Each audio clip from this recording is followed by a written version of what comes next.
Did you catch this in Home Alone? When Kevin's parents are on the plane trying to figure out what they forgot, Peter's convinced he forgot to close the garage door. Well, in exterior shots of the house, you can see that, yup, he sure did. Did you catch this in Home Alone? Keep an eye on Old Man Marley's right hand. When Kevin encounters him at the pharmacy, he's got a pretty gnarly wound. At church, he's wearing a small band-aid, and later when he reunites with his family, there's nothing at all. I guess old wounds can heal over time.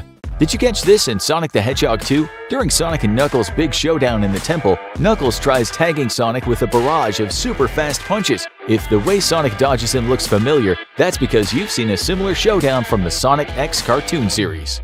Did you catch this in The Lion King? It's really hard to spot because it's out of focus, but when Timon introduces young Simba to the unappetizing world of bugs during Hakuna Matata, look on the back of a little brown bug in the upper right-hand corner of the frame, and you'll be rewarded with a hidden Mickey sighting.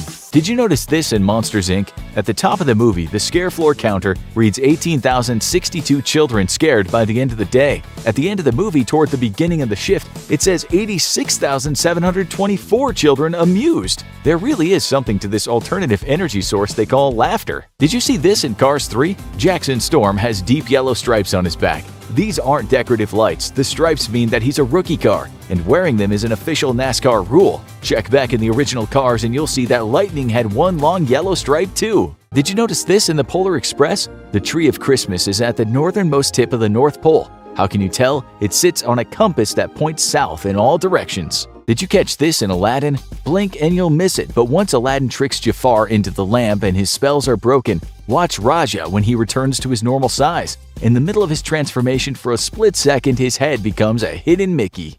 Did you know this about Top Gun Maverick? The retired military P-51 Mustang flown at the end of the movie was actually flown by and belongs to Tom Cruise. He also helped Jennifer Connelly overcome her fear of flying by taking her on flights. Did you know this about Elf? When Buddy begins his journey from the North Pole, he comes across a narwhal who says, "Bye, Buddy, hope you find your dad." The voice of the narwhal is none other than the director himself, Jon Favreau. Did you catch this in the Polar Express? Blink and you'll miss it, but on the left side of the control section in the engine car, there's a little Easter egg from one of the director Robert Zemeckis' other classic films. It's the flux capacitor, which made time travel possible for the DeLorean in Back to the Future.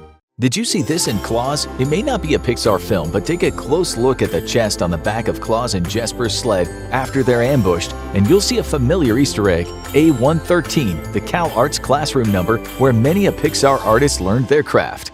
Did you notice this in Minions? Check out the poor butler Bob tortures with the bell. Does he look familiar? Well, if you saw Despicable Me 2, then you saw him serving tea to AFL director Silas Ramsbottom. Did you notice this in The Nightmare Before Christmas? Check out the blackboard where Jack is figuring out his Christmas calculations, and you'll see he crossed out 12.25.93. That's the date of Christmas the year the film was released.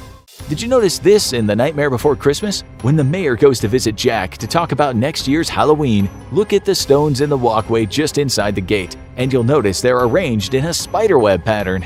Did you know this about Iron Man 2? Check out the blueprints Vonko is working with for the original arc reactor, model TFTR-1.